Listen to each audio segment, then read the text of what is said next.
All right, let's talk about this. How long should you do semen retention for? What are the benefits of doing it for a longer period of time? And is this a practice that you should be practicing forever? Or are there times that you should maybe not do them? Should you do semen retention when you're with your partner? Or should you forget semen retention if you're with a partner? Okay, so these are very critically important questions. Like, if you know me a little bit, right, you understand that I'm a big advocate for SR. I think that SR, your carnal desires, are actually the hardest desires to actually control. Okay, and if you could gain control over your desires, you can start to think with the higher mind, your frontal neocortex. Okay, why do you think they called Neo in the Matrix? There's a reason why they called him that, right? Because if you understood like the creative mind, right, it's mind-blowing, but the only way you could actually really understand that mind is if you suppress your desires. Okay, so SR, look,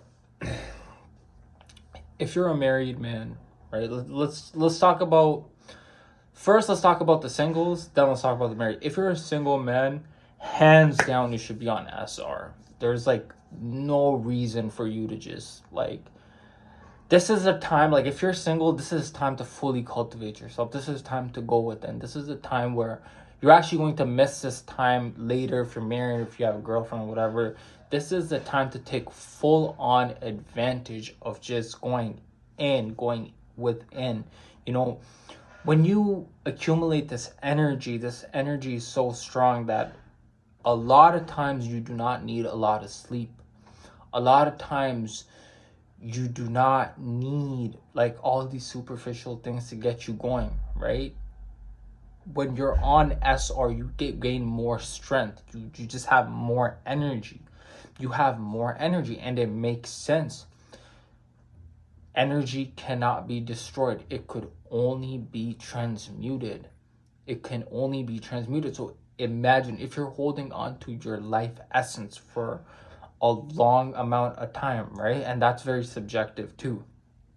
You can start to reap fruits. Like you could actually start to be like, okay, wow, like this is amazing, right? So hands on, every single guy, you do not need to, even if it's like if you're single, there's no reason why you're relapsing. Like there's no reason.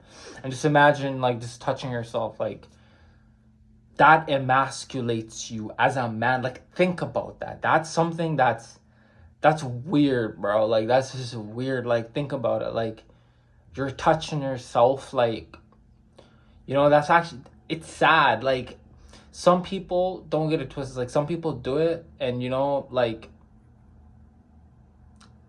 a lot of, look, almost everyone's been there, but if you deeply think about it, man, boy oh boy, it's just a dangerous exercise. Like it's not normal. It's not normal, you know what I mean? It's sad. It's sad to see people that perpetually do this stuff. Like it makes no sense. Like, and the main reason a lot of folks do it is because they have a problem with their identity. And this is so deep. I've probably got to make a whole different video about this. This is like a root cause of why people can't stop. Because it's not because, oh, I can't. No, it's because they have an identity. They identify themselves with that weakness. That's what they do. This is why they can't stop.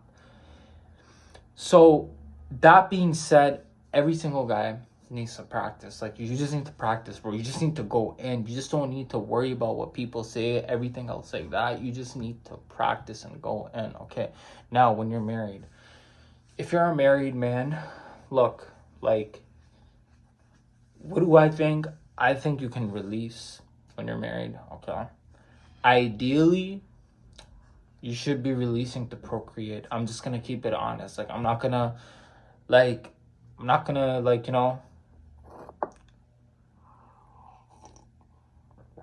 say something that is just gonna sound good to the ear. No, like, you know, I'm gonna tell you the truth. If you're on this channel, I'm gonna just be very blunt to people. I'm not here to sugarcoat anything. If you're a married man, look, you can relapse, but it's ideal to relapse when you want to procreate. If you're not gonna procreate, then try not to relapse. And I know it's hard. I get it. It's probably very hard, but it's something that you need to know. Like that essence is very strong. It's very powerful. You know what I mean? Like it's something to always be transmuted. But a rule of thumb is, if you're a married man, try not to release at least more than once a week. Try not to do that. And never ever release on your own. Like try never ever to don't ever do that. Don't ever use your own hand or whatever. Don't ever do that. If you're gonna do it, do it with your partner or whatever. Don't do that. Don't just touch yourself. Like that's goofy. It's actually sad. Like I think I was watching or reading like how there's so many men that just like they're married but they're always just scrolling and watching like adult entertainment and stuff like that. So that's pretty sad to me. Like that's actually super sad, like that you've got to do that while you're married. But the whole point being said is, if you're a married man, like okay, yeah, you could release, but do not release probably more than once in a week. And I don't care if you're in your 20s, 30s, 40s, 50s. Maybe once you're older, like 40 plus, you know what I mean? That's when you're probably looking at releasing maybe once in 2 weeks. Maybe, keyword. It all, again, it depends on how healthy you are, how fast you recover. You know, some 40-year-old males, like, okay, they could go on like that. It's fine. But some of y'all, most 40-year-olds, bro, the way people are living right now, nah, like just try not to, you know. Conserve that energy and transmute that energy. Do not take that energy for granted. Peace.